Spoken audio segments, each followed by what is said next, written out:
వి gold trusted gold buyers. మీరు తాకట్టు పెట్టిన బంగారాన్ని విడిపించి ఈ రోజు ఉన్న మార్కెట్ ధరకు కొనబడును.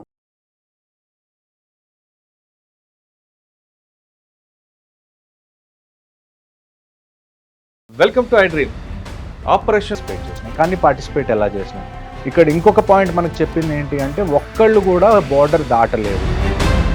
ఆపరేషన్ సింధూర్ సక్సెస్ తర్వాత భారత్ పాక్పై మరోసారి పోరాటం చేస్తుందా, అసలు ఆపరేషన్ సింధూర్ ఎలా స్టార్ట్ అయింది, ఎప్పుడు ఎండ్ అయింది అనే విషయాలు మనతో మాట్లాడడానికి మాజీ మేజర్ హర్షవర్ధన్ గారు ప్రస్తుతం మనతో ఉన్నారు. అని అడిగి చాలా క్లారిటీగా తెలుసుకుందాం. సార్ నమస్తే అండి. జయన్ మురళి గారు. జై హింద్ సార్. సార్ మీ ముఖంలో కొంచెం వెలుగు కనిపిస్తుంది. అంటే ఒక ఆన్సర్ అయితే ఇన్ని రోజులు నేను ఇక్కడికి వచ్చి ఆన్సర్ చెప్పాల్సి వచ్చింది. ఫైనల్గా Indian army, air force, navy answer చెప్పారు. So I'm also very happy. Okay sir, నా హ్యాపీ సరిపోతుంటారా? ఇచ్చిన స్ట్రైక్ చాలంటారా? లేదండి, ఇది జరిగినందుకు నాకు ఆనందంగా ఉన్నా కానీ ఎక్కడో చోట దాన్ని ఏమంటారు, నేనైతే కంప్లీట్గా హ్యాపీగా అయితే లేను. మెయిన్గా రెండు విషయాలండి, రెండు కాదు ఒక మూడు విషయాలు చెప్తాను. ఫస్ట్ విషయం ఏంటంటే ఇప్పుడు మనం ఇంతకుముందు ఉరీ చూసుకున్న, ఉరీ అటాక్ జరిగినప్పుడు మనం సర్జికల్ స్ట్రైక్ చేసాం. ఆ తర్వాత పుల్వామా జరిగినప్పుడు మనం బాలాకోట్ ఎయిర్ స్ట్రైక్ చేసాం.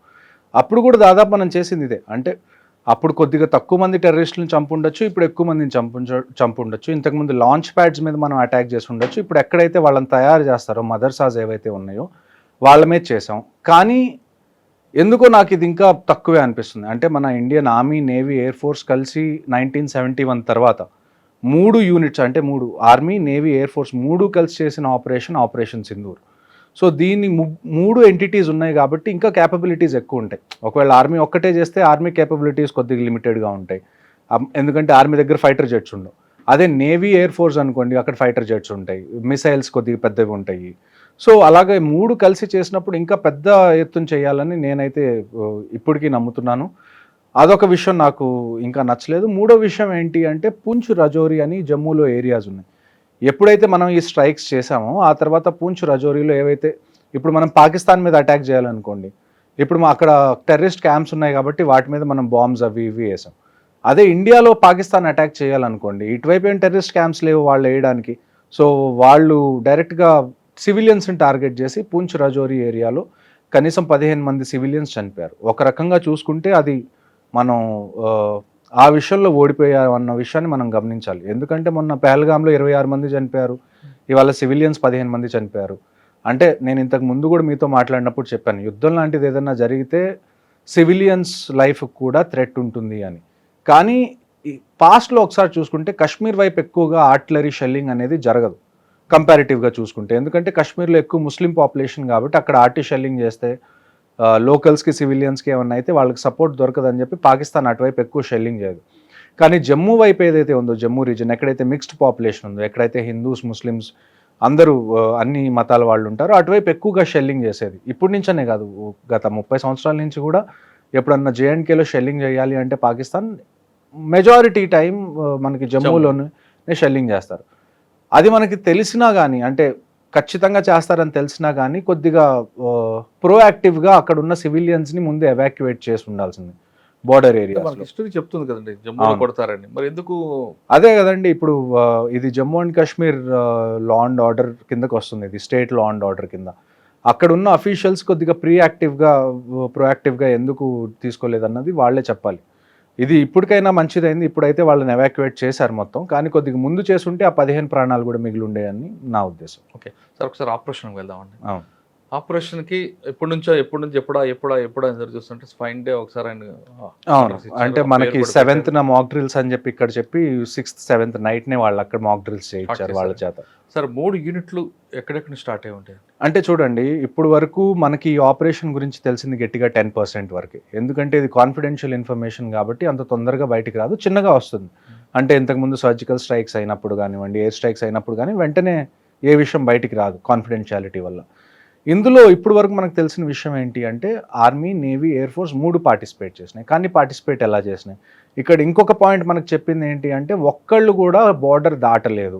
కానీ మనం చూసుకోవాల్సింది ఏంటంటే across LC, across international border రెండింటిని దాటి మనం టార్గెట్స్ని అటాక్ చేసాం.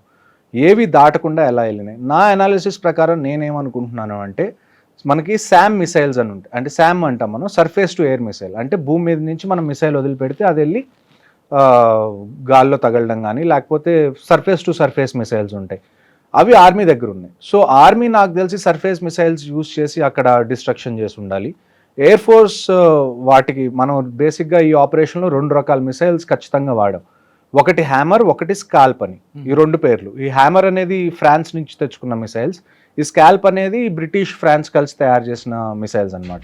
వీటిని మనం లాంగ్ రేంజ్ గైడెడ్ మిసైల్స్ అంటాం, గైడెడ్ క్రూయిజ్ మిసైల్స్ అంటాం. సో ఇవి మనం ఒకవేళ మనం లోపలికి ఎంటర్ అవ్వకపోయినా మనం బార్డర్ దగ్గర ఉండి మన ఎయిర్ క్రాఫ్ట్ గాల్లో పెట్టి అక్కడి నుంచి ఫైర్ చేసినా కానీ చాలా దూరం వెళ్ళి ఎనిమీ టార్గెట్స్ని టార్గెట్ చేసేంత క్యాపబిలిటీస్ ఉన్న మిసైల్స్ ఇవి. సో ఎయిర్ ఫోర్స్ నాకు తెలిసి గాల్లో ఉండి బోర్డర్ క్రాస్ అవ్వకుండా టార్గెట్స్ లాక్ చేసి ఇక్కడి నుంచే ఫైర్ చేసి ఉండొచ్చు. మరి నేవీ ఎలా ఇన్వాల్వ్ అయింది అంటే నేను అనుకోవడం ఏంటి అంటే మనకి ఎయిర్ క్రాఫ్ట్ క్యారియర్ ఉన్నాయి. ఐఎన్ఎస్ అరిహంట్ అని కానివ్వండి, లేకపోతే ఐఎన్ఎస్ విక్రాంత్ కానివ్వండి, ఇలాంటి ఎయిర్ క్రాఫ్ట్ క్యారియర్స్ ఉంటాయి. ఈ ఎయిర్ క్రాఫ్ట్ క్యారియర్స్ మీద అట్ ఏ టైం మనం కనీసం 15-16 జెట్ ప్లేన్స్ తీసుకొని మనం ట్రావెల్ చేయొచ్చు. సో నాకు తెలిసి జెట్ ప్లేన్స్ ఏవైతే ఖచ్చితంగా తెలిసిన విషయం ఏంటంటే ఇందులో రఫేల్స్ ఏవైతే మనం ఫ్రాన్స్ నుంచి కొత్తగా తెప్పించుకున్నామో అవైతే మాత్రం ఖచ్చితంగా యూజ్ అయినాయి అని మాత్రం మనం ఒకసారి గమనించాలి. నాకు తెలిసి రఫేల్ ఎయిర్ క్రాఫ్ట్స్ ఏవైతే ఉన్నాయో ఇండియాలో ఉన్న ఏదన్నా బేస్ మీద నుంచి ఎగరకుండా ఈ ఎయిర్ క్రాఫ్ట్ క్యారియర్ నుంచి టేక్ ఆఫ్ అయ్యి అవి ఫైర్ చేసి మళ్ళీ ఎయిర్ క్రాఫ్ట్ క్యారియర్ మీద ల్యాండ్ అయినాయని నా ఉద్దేశం. కానీ మీరు చెప్తున్న ఆ ప్రాంతం అంతా కూడా గుజరాత్, ఆ ప్రాంతంలో సముద్రం ఉందండి, కానీ జెట్స్కి చాలా అది కూడా ఉంటుంది కదా, చాలా దూరం వెళ్ళి వచ్చే కేపబిలిటీ ఉంటుంది. వాటిలో చాలా ఫ్యూయల్ ఉంటుంది. ఆల్మోస్ట్ కొన్ని వేల కిలోమీటర్లు అవి ట్రావెల్ చేసే అంత కేపబిలిటీ వాటికి ఉంటాయి. సార్ ఆపరేషన్ స్టార్ట్ అయింది, పర్టికులర్గా 9 ఏరియాలు కొట్టాం. అక్కడ మన టార్గెట్ ఉండని ఎప్పటి నుంచో మనకు ఆల్రెడీ ఉందా, ఐడెంటిఫై చేసి ఉంచి ఉన్నాం? అవునండి, మనకి కంటిన్యూస్గా ఇంటెలిజెన్స్ ఇంటర్సెప్షన్స్ అనేవి కంటిన్యూస్గా వస్తాయి. మీరు ఆపరేషన్ని పర్టికులర్గా చూసుకుంటే మనం 1 గంట 5 నిమిషాలకి స్టార్ట్ చేసి 1:30 కల్లా మనం అవగొట్టాం. అంటే జస్ట్ 25 నిమిషాల్లో 9 లొకేషన్లో 24 స్ట్రైక్స్ మనం చేయగలిగిన క్యాపబిలిటీ మనది. అంటే ఒక అరగంటలో మనం ఎంత డ్యామేజ్ చేయగలిగామో మీరు చూడొచ్చు. నేను అందుకే చెప్తుంది ఐఎమ్ స్టిల్ నాట్ హ్యాపీ. ఎందుకంటే అరగంటలో ఇంత చేయగలిగిన క్యాపబిలిటీస్ మనకు ఉన్నప్పుడు ఇంకొద్దిగా ఎక్కువ చేయాల్సింది. ఎందుకంటే ఉట్టి టెర్రరిస్ట్ క్యాంప్స్ మీద మనం ఎన్ని రోజులని టార్గెట్ చేస్తాం. ఇక్కడ మనకున్న ఇంకొక హోప్ ఏంటి అంటే మన పూర్వపు ఎవరైతే చీఫ్ ఆఫ్ ఆర్మీ స్టాఫ్ ఉన్నారో మాజీ సైన్యాధ్యక్షులు జనరల్ నరావనే గారు, ఆయన ట్వీట్ ఏం చేశారంటే ఇది జస్ట్ బిగినింగ్ మాత్రమే అని ట్వీట్ చేశారు. ఆ ఆశ అయితే నాకు ఇంకా ఉంది. ఇది జస్ట్ ఫస్ట్ రౌండ్, ఇంకా రౌండ్స్ ఉంటాయని నేను కోరుకుంటున్నాను. ఖచ్చితంగా నేను అలాగ అనుకుంటున్నాను, అలా అవ్వాలని అనుకుంటున్నాను. సార్ 9 ప్రాంతాల్లో కొట్టారు కదా, 9 ప్రాంతాల్లో ఒక్కొక్క ప్రాంతం గురించి చెప్పగలరా? అంటే ఏ విధంగా వాళ్ళు? నేను వీటిని 2-3 రకాలుగా విభజిస్తాను మనకి కొద్దిగా ఈజీగా అర్థం చేసుకోవడానికి. ఇందులో మూడు రకాల గ్రూప్స్ ఉన్నాయి. ఒకటి ఏంటంటే పాకిస్తాన్ ఆక్యుపైడ్ కాశ్మీర్ ఏదైతే ఉందో పిఓకేలో మెజారిటీ సైట్స్ మనం సెలెక్ట్ చేసుకున్నాం. ఎందుకంటే ఎవరైనా కాశ్మీర్లోకి ఎంటర్ అవ్వాలంటే ముందు పిఓకేలో ట్రైనింగ్ చేసి అక్కడి నుంచి ఈజీగా ఎంటర్ అవ్వచ్చు. కాబట్టి పిఓకేలో ఎక్కువ లాంచ్ ప్యాడ్స్ మన టార్గెట్ పిఓకే. కానీ ఈసారి మనం ఇంకా గట్టిగా చేసిన విషయం, చాలా అప్రిషియేట్ చేయాల్సిన విషయం ఏంటి అంటే మనం ఇప్పటివరకు ఎన్ని ఆపరేషన్స్ చేసినా మనం జస్ట్ ఎల్సీ ఒక్కటే దాటాం, line of control. International boundary అనేదాన్ని మనం ఎప్పుడు ఇంతకుముందు దాటలేదు. కానీ ఈసారి ఎస్పెషల్లీ ముజఫరాబాద్ అనే ప్లేస్, అబోటాబాద్ అని పాకిస్తాన్లో ఒక ప్లేస్ ఉంటుంది. ఆ అబోటాబాద్ 2 విషయాలకి చాలా ఫేమస్. ఒకటి ఏంటి అంటే ఇక్కడ మనకి ఇండియన్ మిలిటరీ అకాడమీ దెహ్రాదూన్లో ఎలాగుందో పాకిస్తాన్ మిలిటరీ అకాడమీ అబోటాబాద్లో ఉంది. అంటే అక్కడ ఉండే ఆర్మీ ఆఫీసర్స్ ఎవరైతే ఉంటారో అందరూ అక్కడే ట్రైన్ అవుతారు పాకిస్తాన్ మిలిటరీ అకాడమీలో. దానికి కొద్ది దూరంలో ఒసామా బిన్ లాడెన్ ఎప్పుడైతే యుఎస్ వాళ్ళు చంపారో వాళ్ళు చంపింది కూడా అబోటాబాద్లోనే. సో పాకిస్తాన్ మిలిటరీ అకాడమీకి కొన్ని కిలోమీటర్ల దూరంలో ఒసామా బిన్ లాడెన్ కనీసం 4-5 సంవత్సరాలు దాక్కొని ఉన్నాడు, కానీ వాళ్ళకి తెలియదు అంటారు. విచ్ ఈజ్ కుదరదు, అలా కుదరదు. మీ మిలిటరీ అక్కడే కొట్టారు కాబట్టి. సో ఈ ముజఫరాబాద్ అనేది కూడా అబోటాబాద్కి జస్ట్ పక్కనే ఉంటుంది. ఈ 2 సిటీస్ కూడా మళ్ళీ ఇస్లామాబాద్కి చాలా దగ్గరగా ఉంటాయి. సో ఒక రకంగా మనం స్టేట్మెంట్ ఏమి ఇచ్చాము అంటే మనం ఎల్సీ కానీ ఇంటర్నేషనల్ బౌండరీ కానీ క్రాస్ చేయకుండా మేము మిమ్మల్ని లోపలే టార్గెట్ చేయగలమన్న ఒక సంకేతాన్ని అయితే పంపించాం మనం. And at the same time మీరు కొద్ది కిందకు వస్తే పంజాబ్, రాజస్థాన్ వైపు వస్తే మనకి మురీద్కి అని ఒకటి, ఆ తర్వాత బావల్పూర్ అని ఒకటి. ఈ 2 మనకి జైషే మొహమ్మద్ మళ్ళీ లష్కరే తయ్యబాది మెయిన్ ట్రైనింగ్ సెంటర్స్ ఏవైతే ఉన్నాయో ఆ ఈ 2 ప్లేసెస్లో ఉన్నాయి. ఇవి కూడా కొద్దిగా పాకిస్తాన్లో ఇంటీరియర్స్లో ఉన్నాయి, దానితో కాశ్మీర్కి చాలా దూరంగా ఉన్నాయి ఇవి ఒకవేళ మనం బావల్పూర్ చూసుకున్నాం అనుకోండి, బావల్పూర్లో మౌలానా మసూద్ అజర్ ఎవరైతే మన జైషే మొహమ్మద్ హెడ్ ఉన్నాడో ముంబై అతని ఫ్యామిలీ ఆ కాంపౌండ్లోనే ఉంటారు. సో నిన్న మనకి తెలిసిన విషయం ఏంటంటే మసూద్ అజర్ ఫ్యామిలీలో 14 మందిని మనం చంపేశాం. ఇంకొక విషయం ఇక్కడ మనం గమనించాల్సింది ఏంటంటే ఆయన ఒట్టి మసూద్ అజర్ కాదు, మౌలానా మసూద్ అజర్. మౌలానా అంటే ఏంటండి, మదర్సాల్లో ఎవరైతే పాఠాలు చెప్తారో వాళ్ళని మౌలానా అంటారు, రిలీజియస్ టీచర్ బేసికలీ. సో ఎవరైతే టెర్రరిజంకి రిలీజన్ లింక్ లేదని చెప్తారో వాళ్ళు నాకు దీనికి ఆన్సర్ చెప్పండి. మసూద్ అజర్ని మౌలానా అని ఎందుకు అంటారు? ఒక ఇస్లామిక్ టీచర్గా ఆయనకి ఎందుకు ఆ కితాబ్ ఇచ్చారు మౌలానా అని? ఇప్పుడు ఎన్నైతే మనం స్ట్రైక్ చేసామో అందులో మెజారిటీ మనం స్ట్రైక్ చేసింది మదర్సాస్ని, మస్జిద్స్ని. వాళ్ళు ఆ కవర్ని యూజ్ చేసుకొని టెర్రరిజం చేస్తున్నారు. మళ్ళీ మీరు వచ్చి దానికి రిలీజన్కి సంబంధం లేదంటే అది తప్పు, ఆ లాజిక్ కుదరట్లేదు. సో దానికి కూడా ఆన్సర్ చెప్పాలి. ఓకే, రెండో ఇంకా మీకు ఐడియా వచ్చిన చెప్పండి. ఇంకా ఈ అంటే 9 ప్లేస్లు కొట్టాం మనం, 9 ప్లేస్లో 2 చెప్తున్నారు. 9 ప్లేసెస్లో 3 చాలా మనకి ఇంపార్టెంట్. ఓకే, మిగతావన్నీ చిన్న చిన్న లాంచ్ ప్యాడ్స్, లేకపోతే ఇంతకు ముందు కూడా మనం అటాక్ చేసిన లాంచ్ ప్యాడ్స్, దగ్గరలో ఉన్న లాంచ్ ప్యాడ్స్ ఏవైతే పాకిస్తాన్ ఆక్యుపైడ్ కాశ్మీర్లో ఉన్నాయో. నేను చెప్పే 3 ఏవైతే ఉన్నాయో అవి పాకిస్తాన్లో ఉన్నాయి. పాకిస్తాన్ ఆక్యుపైడ్ కాశ్మీర్లో లేవు, కంప్లీట్ పాకిస్తాన్లో ఉన్నాయి. ఏది మనకి ఒక ముజఫరాబాద్ ఒకటి ఏదైతే ఇస్లామాబాద్కి దగ్గరలో ఉంటుంది, ఒకటి మురీద్కి, అది లాహోర్కి లాహోర్ అంటున్నా, అది కొద్దిగా పంజాబ్ పైన పఠాన్కోట్ దానికి చుట్టుపక్కల ఉంటుంది. అదే మళ్ళీ మనం బావల్పూర్ వచ్చామనుకోండి, అది ఆల్మోస్ట్ రాజస్థాన్ బార్డర్కి ఎదురుగా ఉంటుంది. సో అంత డీప్గా వెళ్ళి మనం కొన్ని చోట్ల టార్గెట్స్ అయితే 10-15 కిలోమీటర్ల దూరంలోనే ఉన్నాయి. అంటే మనం ఇండియాకి పాకిస్తాన్ ఎక్కడ బోర్డర్ అన్ని ప్రాంతాల నుంచి కొట్టాం మనం. అవును, ఈవెన్ పంజాబ్, రాజస్థాన్, గుజరాత్, జమ్మూ వరకు, శ్రీనగర్ వరకు, అవును, అన్ని బోర్డర్ నుంచి మనం అన్ని బోర్డర్లు ఒక్కసారి అటెంప్ట్ చేస్తాం. అవును. ఇందులో అన్నిటికన్నా గొప్ప విషయం ఏంటంటే ఈ బావల్పూర్ ఒకటి, ఈ మురిద్కి ఒకటి, ఇవి చాలా లోపల ఉన్నాయి. అంటే మన ఐబీకి ఇంటర్నేషనల్ బౌండరీకి అంత దగ్గరలో లేవు. కనీసం ఒక 50 కిలోమీటర్లు 60 కిలోమీటర్ల దూరంలో మన బావల్పూర్ ఉంది, కనీసం ఒక 30-40 కిలోమీటర్ల దూరంలో ఈ మురిద్కే ఉంది. ఇలాంటి టార్గెట్స్ని కూడా మనం ఆ కంట్రీలోకి ఎంటర్ అవ్వకుండా, ఎయిర్ స్పేస్లోకి ఎంటర్ అవ్వకుండా టార్గెట్ చేయడం అన్నది చాలా గొప్ప విషయం.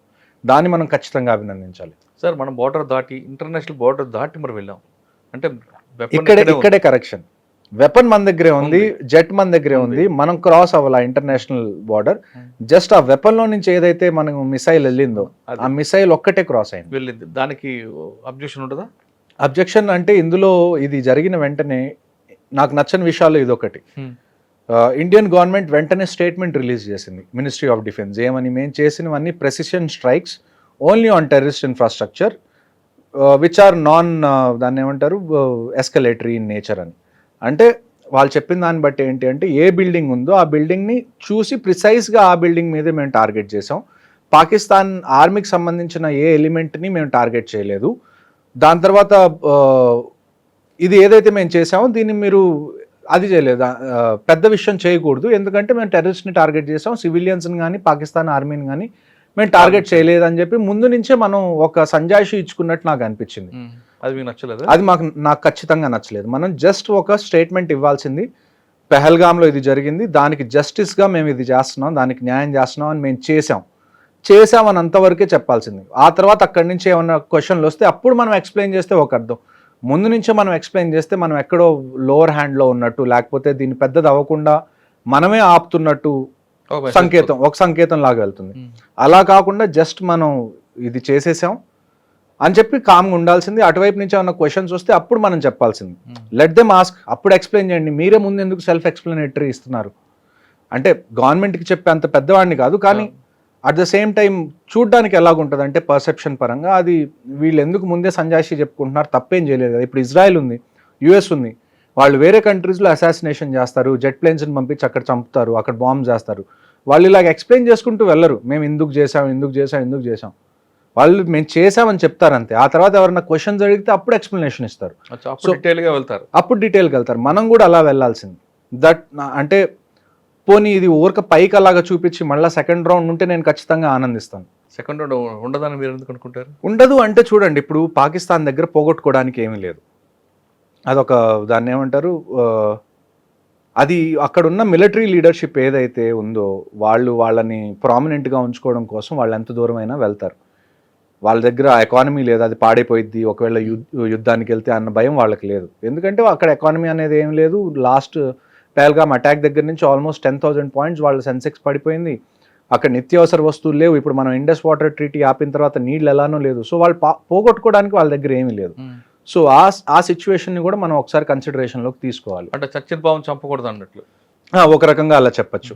కానీ పీఓకి నేను పూర్తిగా హ్యాండ్ ఓవర్ చేసుకుంటే అయిపోద్ది కదండి. పీఓకేని హ్యాండ్ ఓవర్ చేసుకోవాలన్నా కానీ మనం పాకిస్తాన్ ఆర్మీతో ఫైట్ చేయాలి. ఎందుకంటే పీఓకే ఏరియా ఏదైతే ఉందో అందులో పాకిస్తాన్ ఆర్మీ ఫుల్ ప్రెజెన్స్ ఉంది వాటికి కూడా. సో తీసుకోవచ్చా తీసుకోకూడదా అని అడిగితే ఖచ్చితంగా మనం తీసుకోవచ్చు. ఆ కేపబిలిటీ కూడా మనకుంది. నేను ఇందాక మీకు చెప్పినట్టు ఇవాళ జరిగింది నాకు తెలిసి ఇండియన్ ఆర్మర్డ్ ఫోర్సెస్ కేపబిలిటీలో గట్టిగా 1% కూడా మనం యూస్ చేయలేదు. 1% యూస్ చేయలేకపోతేనే మనం 25 నిమిషాల్లో ఇంత చేయగలిగాం. అదే మనం ఫుల్ కేపబిలిటీస్ వాడితే పీఓకే తీసుకోవడం పెద్ద విషయం కాదు మనకి. కానీ అది తీసుకునే ముందు మనం దాని నుంచి కాన్సిక్వెన్సెస్ ఏముంటాయి, వాటికి రెడీగా మనం ఉన్నామా అన్న విషయాన్ని మన గవర్నమెంట్కి అనిపిస్తే then we will go ahead. Sir, ఆపరేషన్కి వెళ్ళే ముందు అన్ని డిపార్ట్మెంట్ కూడా ముందు అలర్ట్ చేస్తారట కదా? నాకు తెలిసి చూడండి, ఇలాంటి సీక్రెట్ ఆపరేషన్స్ ఎలాగుంటాయి అంటే లాస్ట్లో నాకు తెలిసి కొన్ని గంటల ముందే ప్లాన్ బయటికి రిలీజ్ అవుతుంది. అంతకు ముందు వరకు కూడా కనీసం ఒక 2-3 ప్లాన్లు ఎక్స్ట్రా పెట్టుకొని ఉంటారు. ప్లాన్ బి, ప్లాన్ సి లాగా కనీసం ABC 3 ప్లాన్స్ అయితే కనీసం మినిమం ఉంటాయి. ఎందుకంటే ఇలాంటి సీక్రెట్ ఆపరేషన్స్లో కొన్నిసార్లు ఇన్ఫర్మేషన్ లీక్ అవ్వడానికి కూడా ఛాన్సెస్ ఉంటాయి. ఒకవేళ ఇన్ఫర్మేషన్ లీక్ అయింది అనుకోండి, మనం ముందు నుంచి అనుకున్న ఆపరేషన్ మనం అప్పుడు తలపెడితే వాళ్ళు ఆల్రెడీ రెడీగా ఉంటారు, ఇన్ఫర్మేషన్ లీక్ అయింది కాబట్టి. సో ఇలాంటి ఆపరేషన్స్ ఎలాగుంటాయంటే మనం ముందే ఒక 3-4 ఆప్షన్స్ రెడీగా పెట్టుకుంటాం. అందులో లాస్ట్లో కొన్ని గంటలు మిగిలిందన్నగానే ఏ ఆపరేషన్ అనేది ఫైనల్ అవుతుందో అప్పుడు చెప్తారు. దాన్ని బట్టి అప్పటి వరకు అందరూ ప్రాక్టీస్ చేస్తూ ఉంటారు. ఒకసారి ఫైనల్ ఆర్డర్స్ వచ్చిన తర్వాత వాళ్ళు ఏదైతే ఆపరేషన్ని ఫైనల్ చేశారో దాన్ని వాళ్ళు కంప్లీట్ చేస్తారు. ఆపరేషన్ ఫైనలైజ్ అయిన తర్వాత ఆపరేషన్ స్టార్టింగ్ ఎంత టైం ఉంటుంది మధ్యలో? నాకు తెలిసి ఇలాంటి సీక్రెట్ ఆపరేషన్స్కి హార్డ్లీ 2 hours కన్నా నాకు తెలిసి ఎక్కువ టైం ఉండదండి. ఒకేసారి మొత్తం ఇన్ని రకాలుగా ఈ యాంగిల్లో కొట్టాలంటే దానికి ఎంత ప్లాన్ ఉండాలి? దానికి తోడు కరెక్ట్గా ఇది జరిగే కొన్ని నిమిషాల ముందే ఇండియన్ ఆర్మీ కూడా ఇన్స్టాగ్రామ్లో పోస్ట్ పెట్టింది, వి విల్ ఫైండ్ యూ అని. సో ఫస్ట్ మనం ఒక ఇండికేషన్ ఇచ్చాం, మేము మిమ్మల్ని ఎక్కడ దాక్కున్నా కనిపెడతాము అని. ఆ కనిపెట్టి మరీ కొట్టారు, చెప్పి మరీ చేసినట్టు ఒక రకంగా. అక్కడి నుంచి మళ్ళీ రిటాలియేషన్ కూడా మనకు వస్తుంది ఈ పూంచ్ రజౌరీలో. సార్, ఆపరేషన్ ఎలా జరిగింది? ఆపరేషన్ కి దాదాపు 9 ప్రాంతాలకు టార్గెట్ చేసాం. ఏ బేస్ నుంచి ఎక్కడ వెళ్ళాం, ఎలా చేసుకోవచ్చు అని ఒకసారి ఎక్స్ప్లెయిన్ చూడండి. మొత్తం ఇక్కడ ఇంకొక పేరు ఒకటి ఉంది, బావల్పూర్ అని. ఓకే, ఇది ఉంది చూసారా, బావల్పూర్. ఇది 21st నేమ్. సో మొత్తం నాకు తెలిసి ఇప్పుడు వరకు ఉన్న మన ఇన్ఫర్మేషన్ ప్రకారం ఫస్ట్ 21 సైట్స్ ఏవైతే ఉన్నాయో ఇందులో సవాయి నాలా కానివ్వండి, సయ్యద్నా బిలాల్, మస్కరే అక్సా, చేలాబందీ, అబ్దుల్లా బిన్ మసూద్, దులాయి, గడి హబీబుల్లా, బట్రాసి, బాలాకోట్ మనకి ఐడియా ఉండాలి, ఇంతకు ముందు కూడా మనం చేసాం. సో ఇవన్నీ ఆల్మోస్ట్ ఎక్కడైతే మనం ఇంతకు ముందు పుల్వామా అప్పుడు చేసిన ఎయిర్ స్ట్రైక్స్ అప్పుడు చేసిన ఏరియా అది. సో ఏవైతే మెయిన్గా ఎక్కడైతే టెర్రరిస్ట్ ఇన్ఫ్రాస్ట్రక్చర్ ఉందని మనకు తెలుసో అవన్నిటిని మనం ముందే మన దగ్గర ఉన్న ఇన్ఫర్మేషన్ ఇంటెలిజెన్స్ని బట్టి రఫ్గా ఒక 21 నేమ్స్ మనం షార్ట్ లిస్ట్ చేశారు ఇండియన్ గవర్నమెంట్. ఆ 21 నేమ్స్లో కూడా మళ్ళా ఏవైతే 9 ప్లేసెస్ ఉన్నాయో అవి లాస్ట్ డేకి నేను ఇందాక మీకు చెప్పినట్టు ఆల్మోస్ట్ ఒక 3-4 సెట్ ఆఫ్ ఆపరేషన్స్ అనేవి ఉంటాయి. అందులో లాస్ట్ 2 hours 1 hour ఎప్పుడైతే మిగిలి ఉంటుందో ఆ టైంలోనే లాస్ట్లో ఎక్కడైతే మనం ప్లాన్ చేసి అటాక్ చేయాలనుకుంటున్నాం ఆ పేర్లు బయటకు వస్తాయి. సార్, 21 షార్ట్ లిస్ట్ అయినాయి. అందులో మళ్ళీ షార్ట్ లిస్ట్ అయ్యి ఫైనల్ గా 21 అయితే ఉన్నాయి. ఇప్పుడు మనకి 21 అయితే ఐడెంటిఫైడ్ మనం కొట్టాం. ఈ 21 కొట్టాలని ముందు అనుకున్నారా లేదా అన్నది మనకి తెలియదు. కానీ లాస్ట్లో మటుకు ఏమైంది అంటే ఇందులో 9 ఏవైతే హై లెవెల్ టార్గెట్స్ ఉన్నాయో ఆ టార్గెట్స్ని ఖచ్చితంగా మనం డిస్ట్రాయ్ చేయాలని చెప్పి 21లో నుంచి 9 అయితే వాళ్ళు సెలెక్ట్ చేసుకొని దానిలో ఫైర్ చేశారు. సో ఈ 21st నేమ్ ఏంటంటే బావల్పూర్. ఈ బావల్పూర్ మీరు చూసుకుంటే చూడండి ఎంత దూరం ఉందో ఇక్కడ నుంచి. ఇక్కడ అమృత్సర్ మనం అనుకుంటే బావల్పూర్ ఇంకా కింద ఉంటుంది. సో ఆల్మోస్ట్ చాలా లోపల మనం ఆ 9 ఏవైతే ఉన్నాయో ఇదిగోండి, ఈ 9 మనం అర్థం చేసుకుంటే మనకి క్లియర్గా అర్థం అవుతాయి. ఇందులో చూసుకుంటే మనకి 9 సైట్స్ మెయిన్ ఇంపార్టెంట్. అందులో ఇది వచ్చేసి మనకి జైషే మొహమ్మద్, లష్కరే తైబా, జైషే మొహమ్మద్, హిజ్బుల్ ముజాహిదీన్, లష్కరే తైబా, జైషే మొహమ్మద్, హిజ్బుల్ ముజాహిదీన్, లష్కరే తైబా, జైషే మొహమ్మద్. సో మేజర్గా చూసుకుంటే ఈ 3 మనకున్న అతిపెద్ద థ్రెట్స్. ఆ TRF అన్నది ఏదైతే ఉందో ది రెసిస్టెన్స్ ఫ్రంట్ అన్నది వాళ్ళు అది కూడా ఈ LET జైషే మొహమ్మద్ అంటే లష్కరే తైబా జైషే మొహమ్మద్దే ప్రాక్సీ అంటే ఒక బినామీ కంపెనీ లాగా మనం అనుకోవచ్చు. అచ్చా. మెయిన్ అయితే ఈ రెండు ఇప్పుడైతే బాగా యాక్టివ్గా ఉన్న టెర్రరిస్ట్ ఆర్గనైజేషన్స్ వ్యాలీలో, ఒకటి ఎల్ఈటి, ఒకటి జైషే మొహమ్మద్, లష్కర్ ఏ తైబా. ఇప్పుడు ఈ 9 టార్గెట్స్ ఏవైతే ఉన్నాయో ఈ 9 టార్గెట్స్ని మనం 3 విధాలుగా అర్థం చేసుకుంటే మనకి క్లియర్గా ఆపరేషన్ అర్థం అవుతుంది. ఈ 1 అనేది ఏది? ఈ 1 అనేది మనం చూసుకుంటే మర్కజ్ సుభానల్లా, బావల్పూర్, జైషే మొహమ్మద్. సో మీరు ఒకసారి చూడండి, జమ్మూ అండ్ కాశ్మీర్ ఇక్కడ ఉంది, ఇక్కడ సమ్వేర్ అరౌండ్ మనం ఆల్మోస్ట్ ఇది రాజస్థాన్ అనుకుంటే ఇది పంజాబ్, ఇది పంజాబ్ రాజస్థాన్ మధ్యలో బార్డర్ అనుకుందాం. సో ఈ బావల్పూర్ అనేది ఏదైతే ఉందో అది ఆల్మోస్ట్ ఇండియన్, ఇదంతా మనకి ఇంటర్నేషనల్ బౌండరీ. ఇదంతా ఏదైతే ఉందో ఇది పిఓకే, ఇది Kashmir, okay, Jammu and Kashmir. Okay, so ఇలాగ అనుకోవచ్చు. సో ఇవైతే ఏమున్నాయో, ఈ మధ్యలో ఉన్న టార్గెట్స్ ఏవైతే ఉన్నాయో, ఈ 3, 4, 6, 8 లాంటి టార్గెట్స్ ఏవైతే ఉన్నాయో వీటిని మనం పిఓకేలో ఏవైతే టెర్రరిస్ట్ లాంచ్ ప్యాడ్స్ ఉన్నాయో అవి అనుకోవచ్చు. ఈ 9, 7, 5, 2 and 1 ఇవేవైతే ఉన్నాయో ఇవన్నీ పాకిస్తాన్ లోపల ఉన్న టెర్రరిస్ట్ క్యాంప్స్. అంటే అన్నిటికన్నా మెయిన్ ఇంపార్టెంట్ ఈ 2 అండి. ఫస్ట్ది ఏంటంటే బావల్పూర్, సెకండ్ది ఏంటంటే మురీద్కే.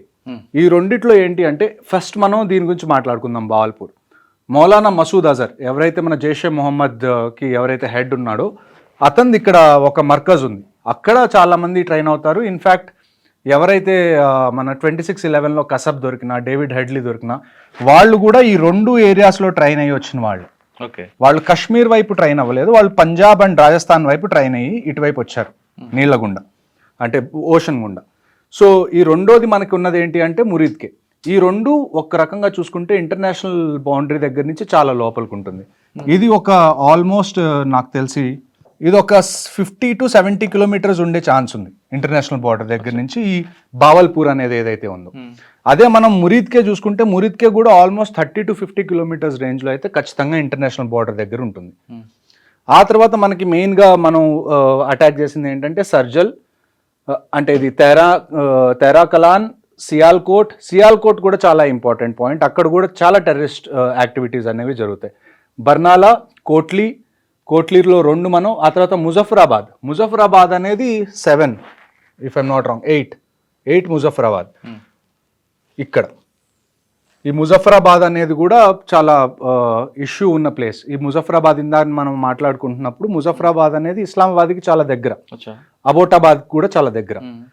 ఇంకోటి ఈ 9 అనేది ఇది. ఈ 2 ముజఫరాబాద్లో 2, కోట్లీలో 2, ఆ తర్వాత పంజాబ్లో 1, రాజస్థాన్ ఎదురుగా అంటే ఇక్కడ ముల్తాన్ ఏరియా వస్తుంది, ఆ ఏరియాలో ఈ 2 టార్గెట్స్ అనేది, ఈ 2 కన్నా కానీ ఈ 5 టార్గెట్స్ ఏవైతే ఉన్నాయో అంటే ఇంటర్నేషనల్ బౌండరీ దాటి ఈ పాకిస్తాన్ లోపల ఉన్నవి అటాక్ చేయడం అనేది ఇది చాలా చాలా కొత్తగా చేసింది, అంటే చాలా అభినందించాల్సిన విషయం. ఎందుకంటే ఎయిర్ క్రాఫ్ట్స్ ఏవైతే ఉన్నాయో అవి ఎంటర్ అవ్వలేదు, ఇక్కడ వరకే ఆగిపోయినాయి ఎయిర్ క్రాఫ్ట్స్. ఇక్కడి నుంచి ఫైర్ చేసి లోపల ఉన్న టార్గెట్స్ని మనం డిస్ట్రాయ్ చేసాం. ఇదే టైంలో మనకి చాలా మిస్ఇన్ఫర్మేషన్ వస్తుంది. ఏమని అంటే మనవి కూడా ఒక 5-6 జెట్ ప్లేన్స్ వాళ్ళు కింద పడేశారు, వాళ్ళు కూల్చేశారు, అది ఇక్కడ మనకు వచ్చే క్వశ్చన్ ఏంటి, లాజిక్ ఎక్కడ మ్యాచ్ అవ్వదు అంటే మనం అసలు మన ఎయిర్ క్రాఫ్ట్స్ని బార్డరే దాటించకపోతే వాళ్ళు ఎలా కూల్చేశారు? మనం పంపించింది ఓన్లీ యామినిషన్ అంటే మిసైల్స్ ఒక్కటే మనం పంపించాం. ఎయిర్ క్రాఫ్ట్స్ మనం లోపల పంపించినప్పుడు వాళ్ళ ఎయిర్ క్రాఫ్ట్స్ని అసలు ఎలా కింద పడేయగలరు? చెప్పుకోవడానికి అంటే జనరల్గా ఎప్పుడైనా ఇలాంటి ఆపరేషన్ జరిగినా, ఇలాంటి వార్ లాంటి సిచ్యువేషన్ వచ్చినా అన్నిటికన్నా పెద్ద థ్రెట్ ఏంటి అంటే ఇన్ఫర్మేషన్ వార్ఫేర్. అలాంటి టైంలో ఇష్టం వచ్చినట్టు ప్రొపగాండా చేయడం కానివ్వండి, లేకపోతే పుకార్లు పుట్టించడం కానివ్వండి, దీనివల్ల ఏమైందంటే జనాల్లో ప్యానిక్ క్రియేట్ అవ్వడం. ఇప్పుడు మనకు ఒక న్యూస్ వస్తుంది, అది నిజమో కాదో మనం తెలుసుకోకముందే మనం షేర్ చేసేసాం, ఒక 2 గంటల్లో జరగాల్సిన డ్యామేజ్ మొత్తం జరిగిపోతుంది. అది ఫ్యాక్ట్ చెక్ అయ్యి అది అబద్ధం అని తెలిసేసరికి 2 గంటలు అయిపోతుంది. సార్ ఇప్పుడు 9 అటాక్లు చేశారు కదా. అవును, ఆల్రెడీ ఇక్కడ బార్డర్ మన దగ్గర ఉంది, రాజస్థాన్కి పంజాబ్కి. అవును, వాళ్ళు జమ్మూ ఇటువైపు కొట్టారు, 16 మంది చనిపోయారు. మరి ఈ ప్రాంతం అంతా కూడా మన వాళ్ళు ముందే అలర్ట్ చేస్తుంటే బాగుంటుంది కదా. అది ఈ ప్రాంతం అండి, ఈ జమ్మూ ఏరియా ఏదైతే ఉందో నేను ఇందాక కూడా అదే చెప్పాను, ప్రోయాక్టివ్గా ఖచ్చితంగా జేఎండ్కే గవర్నమెంట్ అయితే ఉండాల్సింది. ఎందుకంటే కంటిన్యూస్గా ఇది జమ్మూ, ఇది కాశ్మీర్ రీజన్, ఇది జమ్మూ రీజన్ అనుకున్నారు అనుకోండి. ఇప్పుడు వరకు నేను చూసిన దాంట్లో ఎప్పుడైనా షెల్లింగ్ జరిగితే ఇటువైపు షెల్లింగ్ వచ్చే ఛాన్సెస్ ఆల్మోస్ట్ జీరో. కానీ ఈ ఏరియా మాత్రం కంటిన్యూస్గా కొన్ని సంవత్సరాల నుంచి ఎప్పుడు ఇండియా పాకిస్తాన్ మధ్యలో సీజ్ ఫైర్ వైలేషన్ అయినా కానీ ఈ రజౌరి మోస్ట్లీ 2 ఉన్నాయి. రజౌరి ఒకటి, పూంచ్ ఒకటి, సెక్టర్ పూంచ్ సెక్టర్, ఈ 2 జమ్మూలో ఉన్నాయి. ఇవన్నీ దగ్గరలో ఉండే. సాంబా సెక్టర్ కూడా జమ్మూ ఏరియాలోనే ఉంటాయి. ఈ వీటితో పాటు ఆర్ఎస్ కూడా ఎఫెక్టెడ్ కదా. అవునండి, అవన్నీ ఇప్పుడు ప్రస్తుతం మనకు అందిన ఇన్ఫర్మేషన్ ప్రకారం వెస్ట్ సైడ్ లో ఉన్న ఏవైతే మేజర్ ఎయిర్పోర్ట్స్ ఉన్నాయో ఆ ఎయిర్పోర్ట్స్ కూడా మూసేయడం జరిగింది, including Uttarakhand, Himachal also. So ప్రస్తుతం ఇంకొక విషయం ఇవాళ ఉదయం తెలిసింది ఏంటి అంటే, ఇక్కడ లాహోర్ ఉంటుంది, ఇది ఐ థింక్ లాహోర్, ఇది లాహోర్లో కూడా ఎయిర్పోర్ట్ మీద 3 బ్లాస్ట్లు జరిగినాయి. అది ఇండియా చేసిందా లేకపోతే డ్రోన్ ఇండియా వదిలిపెడితే డ్రోన్ వెళ్ళి అక్కడ పడి చేసిందా అన్నది ఇంకా బయటికి రాని విషయం. కానీ ఇవాళ ఉదయం కూడా 3 బ్లాస్ట్లు అయితే లాహోర్ ఎయిర్పోర్ట్లో జరిగినాయి, ఎయిర్పోర్ట్ ఆ చుట్టుపక్కల. సార్ ఎక్కువ థ్రెట్ మనకి ఇటువైపు కనిపిస్తుంటుంది. చూడండి, వార్ ఒకవేళ మీరు టెర్రరిజం ఆపరేషన్స్ చూసుకున్నారనుకోండి, ఈ ఏరియా మనకి థ్రెట్ ఎక్కువ. కొద్దిగా మనం చూసుకుంటే పఠాన్ కోట్ ఏదైతే పంజాబ్ బార్డర్ విలేజెస్ ఉన్నాయో ఇక్కడ కొద్దిగా థ్రెట్ ఉంది తప్ప మిగతాది ఐ డోంట్ థింక్ బార్డర్స్ దగ్గర అయితే కంప్లీట్ వార్ అవుతుంది తప్ప థ్రెట్ లాంటివి చిన్నవి ఇక్కడైతే అయ్యే ఛాన్సెస్ తక్కువ. ఎందుకంటారు? ఎందుకంటే ఇక్కడ ఇంటర్నేషనల్ బౌండరీ కాబట్టి, ఇక్కడ బిఎస్ఎఫ్ ఆల్రెడీ ఉంటుంది కాబట్టి ఇక్కడ మనకి ఇష్యూ ఉండదు. ఇక్కడ మనకున్నది ఎల్సీ కాబట్టి ఎల్సీ ఒక ఖచ్చితమైన రేఖ అని మనం పరిగణించాం దాన్ని. ఇంటర్నేషనల్ బౌండరీకి ఒక శాంక్టిటీ ఉంటుంది, కానీ ఎల్సీకి ఒక శాంక్టిటీ ఉండాల్సిన అవసరం లేదు. సో అందుకని ఇక్కడ మనకు అటాక్స్ ఎక్కువ జరుగుతాయి కంపారిటివ్లీ ఇక్కడ జరిగింది దానికన్నా. సార్ ఇప్పుడు మీరు చెప్తున్నట్లుగా ఈ రోజు కూడా 2 జరిగాయి అంటున్నారు లాహోర్ మీద. దీనికి రిటాలియేషన్గా వాళ్ళు ఏం చేసే అవకాశం ఎక్కడ ఉండొచ్చు? చూడండి, నా అంచనా ప్రకారం అయితే ఈ ఇంటర్నేషనల్ బౌండరీ ఏదైతే ఉందో దీన్ని వాళ్ళు కదిలించరు. వాళ్ళు ఎంత చేసినా కానీ నాకు తెలిసి ఈ పిఓకే నుంచి కాశ్మీర్లో చేస్తారు, లేకపోతే ఐ మీన్ టెర్రరిస్ట్ పంపించి అలాగే ఏమైనా చేయొచ్చు, లేకపోతే జమ్మూ అండ్ పఠాన్కోట్ సెక్టర్ ఏదైతే ఉందో అక్కడ షెల్లింగ్ చేసే అవకాశం ఉంది తప్ప కిందకు వస్తే వాళ్ళంతటి వాళ్ళు యుద్ధాన్ని ప్రకటించినట్టే. సో ఈ ఇంటర్నేషనల్ గేమ్ ఇక్కడే ఆడాలి, ఎందుకంటే ఇక్కడ ఎల్సీ ఉంది కాబట్టి. ఇంటర్నేషనల్ బౌండరీకి ఒక పవిత్రత ఉంటుంది, ఆ పవిత్రతని వాళ్ళు ఏమన్నా ఇప్పుడు మనం నిన్న క్రాస్ చేసాం ఇంటర్నేషనల్ బౌండరీ, కానీ క్రాస్ చేసినా కానీ మనం ఎప్పుడు పాకిస్తాన్ మిలిటరీ ఇన్ఫ్రాస్ట్రక్చర్ కానివ్వండి, లేకపోతే పాకిస్తాన్ దగ్గర ఉన్న ఎక్విప్మెంట్ని కానివ్వండి, సివిలియన్స్ని కానీ మనం టార్గెట్ చేయలేదు. మనం ఓన్లీ టార్గెట్ చేసింది జస్ట్ టెర్రరిస్ట్ క్యాంప్స్ ఏవైతే ఉన్నాయో వాటిని టార్గెట్ చేశాం. కాబట్టి ఒక రకంగా చూసుకుంటే ఆ ఇంటర్నేషనల్ బౌండరీకి ఉన్న పవిత్రతను మనం నిలబెట్టాం, డిస్టర్బ్ చేయకుండా వీలైనంత తక్కువ చేయగలిగినంత మనం చేసాం. కానీ వాళ్ళు ఒకవేళ కనుక ఇంటర్నేషనల్ బౌండరీ క్రాస్ చేశారనుకోండి, లేకపోతే క్రాస్ చేయడానికి ట్రై చేస్తే మాత్రం ఖచ్చితంగా మన వైపు నుంచి కూడా రిటాలియేషన్ ఉంటుంది గట్టిగా. సార్ ఇదంతా ఒక పార్ట్ పెట్టండి, అసలు ఆ రోజు ఈ విధంగా వచ్చారు, లోపలికి వెళ్ళి వచ్చారు వాళ్ళు. చూడండి, అది మీరు ఒకసారి పిఓకే ఏరియా ఏదైతే ఉందో ఇక్కడ మనకి కంటిన్యూస్గా terrorist launch pods, terrorist training centres అనేవి ఎప్పటి నుంచో ఉన్నాయి. ఇప్పుడు బాలాకోట్ ఎయిర్ స్ట్రైక్ జరిగినప్పుడు కూడా ఇక్కడ ఉన్నవే మనం అన్ని డ్యామేజ్ చేసాం, కానీ వెంటనే మళ్ళీ పుట్టుకొచ్చినాయి పుట్టుగొడుగుల్లాగా. సో ఇక్కడి నుంచి వాళ్ళు కాశ్మీర్లోకి పాసెస్ ఉంటాయి, కొన్నిసార్లు నదుల్లో నుంచి వస్తారు, కొన్నిసార్లు మంచు పడడం వల్ల టన్నల్స్ ఉంటాయి, మంచు పడడం వల్ల ఫెన్సింగ్ ఏదైతే ఉంటుందో ఫెన్సింగ్ కూలిపోవడం కానివ్వండి, దాని మీద నుంచి ఎక్కి రావడం కొద్దిగా ఈజీ అవుతుంది. పాసెస్ కొన్ని తెరుచుకుంటాయి, వింటర్ పాసెస్ ఏవైతే మూసెస్ ఉన్నాయో సమ్మర్ స్టార్ట్ అవగానే అవి ఓపెన్ అవుతాయి. సో అటువైపు నుంచి వచ్చి వాళ్ళు ముందే ఏదైతే ఫారెస్ట్ ఉందో ఆ ఫారెస్ట్లో వాళ్ళు ముందే దాక్కున్నారు, ఆ ఫారెస్ట్లో దాక్కొని అక్కడి నుంచి పహల్గామ్లో అటాక్ జరిగిందని చెప్పి నాకు తెలిసిన ప్యాటర్న్. సార్ వీళ్ళకి లోకల్ వాళ్ళు సపోర్ట్ చేశారనేది వాస్తవం అంటారా? ఖచ్చితంగా ఉందండి. ఇప్పుడు ఇంకొక విషయం ఏం జరిగిందంటే, రీసెంట్గా వీళ్ళకి ఎవరైతే లాజిస్టిక్స్ ప్రొవైడ్ చేశారో, పహల్గామ్ అటాక్ చేసిన వాళ్ళకి ఎవరైతే లాజిస్టిక్స్ ప్రొవైడ్ చేశారో ఒక వ్యక్తి, వాళ్ళకి తిండి పెట్టడం కానీ వాళ్ళు ఉండడానికి ఏరియా ఇవ్వడం కానీ, అతన్ని ఆర్మీ పట్టుకోవడానికి వెళ్తే అతను తప్పించుకుందామని చెప్పి నదిలో దూకి ట్రై చేస్తే చనిపోయాడు. సో లోకల్స్ది ఖచ్చితంగా ఇందులో ప్రమేయం ఉంది. అందుకే ఈ ఇన్సిడెంట్ జరిగిన వెంటనే 1500 మంది ఆన్ గ్రౌండ్ వర్కర్స్ని Indian army, Jammu and Kashmir police arrest చేసి వాళ్ళని ఇంట్రాగేట్ చేసిన తర్వాత వచ్చిన న్యూస్ని బట్టి అతన్ని పట్టుకోవడానికి వెళ్ళారు. ఓకే సార్, ఇదంతా ఒక పార్ట్ అండి. కానీ పహల్గామ్లో చేసిన అటాక్ ఆ నలుగురు ఇప్పుడు దొరుకుతారండి. ఆ నలుగురు కదా ఇంపార్టెంట్. చూడండి, ఇప్పుడు మీరు మొక్కలు పీకేయడం కన్నా కానీ దాన్ని ఏవైతే వేళ్ళు వేర్లు ఆకులు తుంచడం కన్నా వేర్లు నుంచి బయటికి పెకిలించి తీయడం కరెక్ట్ అప్రోచ్ అని నా ఉద్దేశం. ఈ నలుగురు ఖచ్చితంగా దొరుకుతారు, వీళ్ళు ఎక్కువ టైం పట్టదు. ఈ రోజుకి నాకు తెలిసి 2 వారాలు అవుతుంది మన అటాక్ అయ్యి.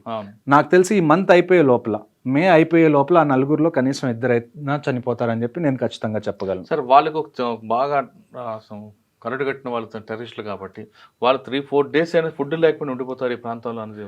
కరుడు కట్టిన టెర్రరిస్ట్ కన్నా కూడా అందులో ఒక్కడెవరైతే ఉన్నాడో హాషిమ్ మూసా అని, అతను పాకిస్తాన్ పారా కమాండో, ఇంతకుముందు ఆర్మీ నుంచి తను రిటైర్ అయిపోయి తను టెర్రరిజంలో చేరాడు. సో మెయిన్ మనం పట్టుకోవాల్సిన వాళ్ళు ఎవరన్నా ఉన్నారు అంటే దట్ షుడ్ బి మూసా. ఎందుకంటే అతన్ని పట్టుకుంటే అతని దగ్గర ఉన్న క్రెడిబుల్ ఇన్ఫర్మేషన్ ఏదైతే ఉందో, అంటే తను పాకిస్తాన్ ఆర్మీలో ఇంతకుముందు చేశాడు అని తెలిస్తే దాన్ని మనం UN దాకా ఎస్కలేట్ చేయొచ్చు. సో అందుకని చెప్పి వీళ్ళని పట్టుకోవడం చాలా ఇంపార్టెంట్. నాకు తెలిసి ఇండియన్ ఆర్మీ, JNK పోలీస్ ఖచ్చితంగా పనిలో ఉంటారు. ఈ పనిలో ప్రతి చోట నుంచి ఇన్ఫర్మేషన్ గ్యాదర్ చేసి వాళ్ళని పట్టుకోవడానికి నాకు తెలిసి ఈ మంత్ ఎండ్ లోపల కనీసం 2 అయితే వాళ్ళు చనిపోతారని నేను షూర్గా చెప్పగలను. ఓకే సార్, ఫైనల్గా చెప్పండి, ఈ ఇష్యూ జరుగుతుంది, ఇది ఇప్పుడు ఆగేది కాదు, కానీ ప్రజల వైపు నుంచి ఏం సహకారం కావాలండి? ప్రజల వైపు నుంచి సహకారం ఎలాగుంటుందంటే అండి, ఇప్పుడు ఫర్ ఎగ్జాంపుల్ పోలీసు, ఆర్మీ కాకుండా ప్రతి పౌరుడు, ప్రతి జాబ్ అనేది చాలా ఇంపార్టెంట్. ఈ టైంలో వార్ జరిగినప్పుడు ఫర్ ఎగ్జాంపుల్ ఇప్పుడు మనం మాక్ డ్రిల్స్ గురించి మాట్లాడుకున్నాం. 7వ తారీఖు మనం మాక్ డ్రిల్ చేయాలి అని అనుకున్నాం.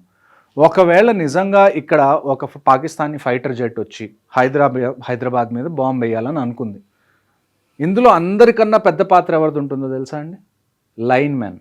ఒక ఎలక్ట్రిసిటీ డిపార్ట్మెంట్లో లైన్ మెన్ ఎవరు ఉంటారో, లేకపోతే సబ్స్టేషన్లో ఎవరైతే ఈ ఎలక్ట్రిసిటీ మొత్తాన్ని మేనేజ్ చేస్తున్నారో వాళ్ళ మీద కూడా చాలా ప్రెషర్ ఉంటుంది, వాళ్ళ మీద కూడా ఒక బాధ్యత ఉంటుంది.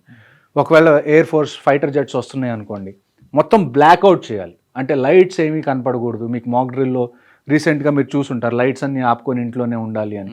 అలాంటి టైంలో ఒక లైన్ మ్యాన్కో లేకపోతే ఒక సబ్స్టేషన్ ఎవరైతే చూసుకుంటున్నారో వాళ్ళకి ఒక ఐడియా ఉండాలి, ఎప్పుడు మనం లైట్స్ అన్ని ఆపేయాలి. వస్తుందని ఎలా తెలుస్తుంది? అది గవర్నమెంట్ నుంచి వీళ్ళకి ఇన్ఫర్మేషన్ వస్తుంది, పోలీస్ నుంచి ఇన్ఫర్మేషన్ వస్తుంది. సో ప్రతి మనిషి వాళ్ళ పనులు ఏవైతే, ఇప్పుడు కొన్ని లైన్స్ అంటాం మనం, లైన్ ఆఫ్ కమ్యూనికేషన్ అంటాం. లైన్ ఆఫ్ కమ్యూనికేషన్లో మనకి ఏమొస్తాయి? రోడ్స్ వస్తాయి, రైల్వే ట్రాక్స్ వస్తాయి, ఎలక్ట్రిసిటీ వైర్స్ వస్తాయి, ఫోన్ వైర్స్ వస్తాయి, ఆ తర్వాత మనకి గ్యాస్ కానీ లేకపోతే ఆయిల్ పైప్ లైన్స్ ఉంటాయి, అవి వస్తాయి. ఆ తర్వాత మనందరం ఇంటర్నెట్ వాడుతున్నాం, ఆప్టికల్ ఫైబర్ కేబుల్ వేసి ఉంటుంది గ్రౌండ్ లోపల. ఇవన్నీ చాలా ఇంపార్టెంట్. సో వీటిల్లో ఏది డ్యామేజ్ అయినా కానీ అవి రిపేర్ అయిపోయే లోపల, లేకపోతే వాటిని మళ్ళీ కొత్తది ఇన్స్టాల్ చేయడానికి చాలా టైం పడుతుంది. సో ఎవరైతే గ్రౌండ్ మీద ఉంటున్నారో ఈ వైటల్ ఏవైతే ఉన్నాయో, రోడ్స్ కానివ్వండి, రైల్వేస్ కానివ్వండి, లేకపోతే ఎలక్ట్రిసిటీ వైర్స్ కానివ్వండి, పైప్ లైన్స్ కానివ్వండి, వాటర్ సప్లై కానివ్వండి, ఇలాంటివన్నీ ఏమి డ్యామేజ్ అవ్వకుండా, ఒకవేళ డ్యామేజ్ అవుతున్నా ఎవరన్నా చేస్తున్నా దాన్ని వెంటనే అధికారుల దృష్టికి తీసుకెళ్లడం ప్రతి సివిలియన్ చేయాల్సిన పని. ఇందులోనే ఇంకొక గొప్ప విషయం వచ్చేది ఏంటి అంటే NCC cadets. మన దగ్గరున్న యూత్లో అందరికన్నా most disciplined and trained force ఏదన్నా ఉంది అంటే అది national cadet core. NCC cadets కూడా ఏం చేస్తారంటే, ఒకవేళ వార్ వచ్చింది అనుకోండి, ఇక్కడి నుంచి చాలామంది ఫ్రంట్ లైన్స్కి వెళ్ళిపోతారు, పోలీసులు కూడా చాలా విషయాల్లో బిజీ అయిపోతారు. అలాంటి టైంలో రోడ్ మేనేజ్మెంట్ కానివ్వండి, ట్రాఫిక్ మేనేజ్మెంట్ కానివ్వండి, ఎక్కడన్నా పోలీసులు కూడా ఎక్స్ట్రా మ్యాన్ పవర్ కావాలనుకోండి, అలాంటి టైంలో NCC cadets కూడా పోలీసులకి హెల్ప్ చేస్తారు, లా అండ్ ఆర్డర్కి హెల్ప్ చేస్తారు. వాళ్ళతో పాటు భారత్ స్కౌట్ కూడా ఉంది కదా? అవును, వాళ్ళు కూడా వస్తారు. కాకపోతే NCC ఏంటంటే ఆర్మీతో చాలా క్లోజ్గా ట్రైన్ చేస్తుంది కాబట్టి వాళ్ళకి కొన్ని విషయాలు NSS కానివ్వండి, లేకపోతే స్కౌట్స్ అండ్ గైడ్స్ కానీ వాళ్ళకి తెలియనివి వీళ్ళకి తెలిసే అవకాశం ఎక్కువ ఉంటుంది. అంటే వాళ్ళకు రోడ్డు మీదకి వచ్చి ఖచ్చితంగా అండి, ప్రతి ఒక్కళ్ళు రావాల్సిన అవసరం వస్తుంది ఒకవేళ నిజంగా కనుక వార్ వస్తే. సార్ వాళ్ళిద్దరు కాకుండా, ఆ 2 ఏజెన్సీస్ కాకుండా సివిల్ అన్న కామన్ మ్యాన్ కూడా ఏం చేయాలి? కామన్ మ్యాన్ అదే కదండి, ఇప్పుడు మీరు ఇంటి దగ్గర ఉన్నారు, మీ ఇంటి దగ్గర ఎవరో ఒక రోడ్డు మీద గుంత తవ్వుతున్నారు చాలా పెద్దది, అటువైపు నుంచి ఇప్పుడు హైదరాబాద్ సికింద్రాబాద్లో కూడా మనకి కంటోన్మెంట్స్ ఉన్నాయి. రేపు వార్ అయితే ఇక్కడి నుంచి ఎక్విప్మెంట్ తీసుకొని వీళ్ళు కూడా వెళ్తారు కదా, అలా వెళ్ళేటప్పుడు మధ్యలో ఎవరైనా రోడ్డుకి గుంతలు తవ్వుతున్నారా వాళ్ళ మూవ్మెంట్ ఆపడానికి, లేకపోతే రైల్వే ట్రాక్స్ని ఏమైనా డిస్టర్బ్ చేయడానికి ట్రై చేస్తున్నారు, ఇలాంటివి మీకు కనపడినప్పుడు మీ బాధ్యత ఏంటి అంటే వెంటనే అధికారులకు చెప్పడం. ఇక్కడ ఎవరన్నా వచ్చి రోడ్ల మీద అనవసరంగా గుంతలు తవ్వుతున్నారు, ఆర్మీ కాన్వాయ్ వెళ్తుంటే. ఇంకొక విషయం ఏంటి అంటే, అన్నిటికన్నా చాలా ఇంపార్టెంట్ విషయం military ఆపరేషన్స్లో secrecy, confidentiality.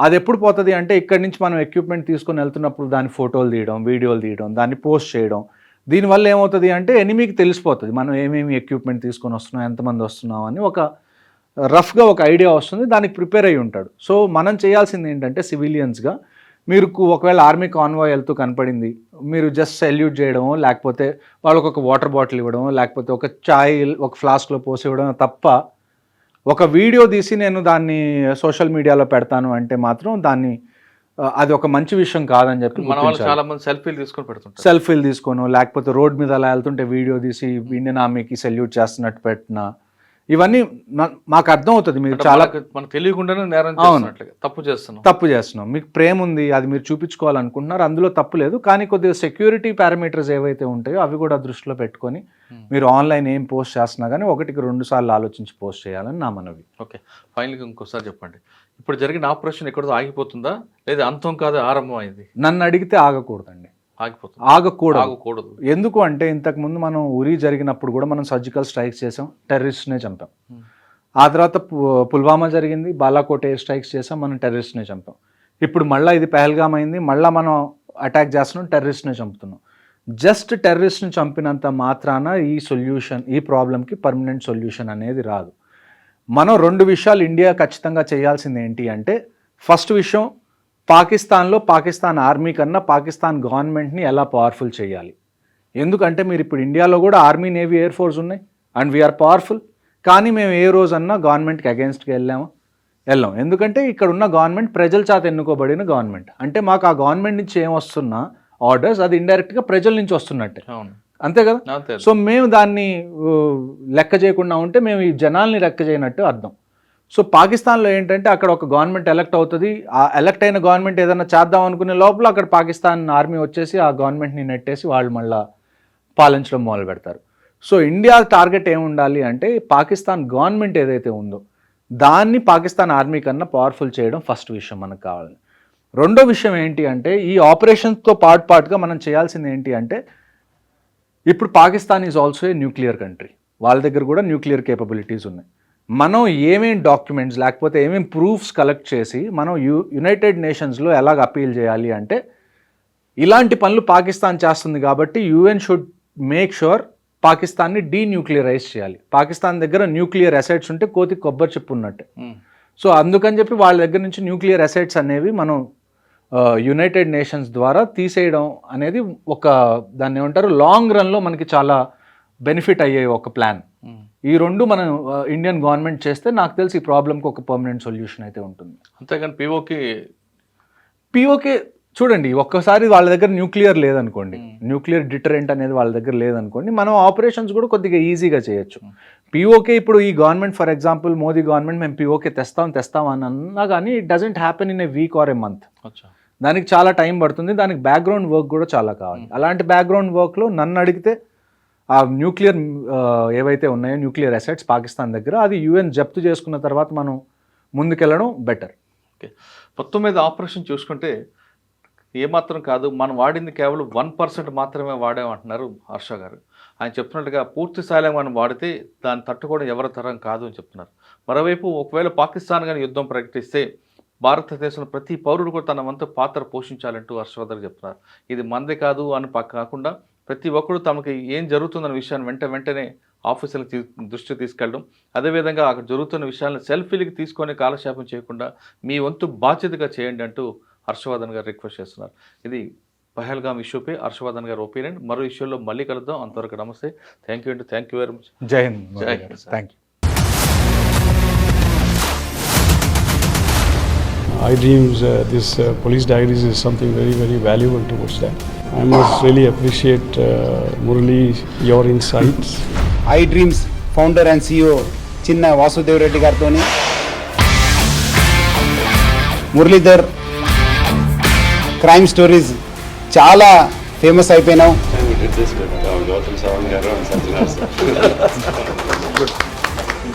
Well done.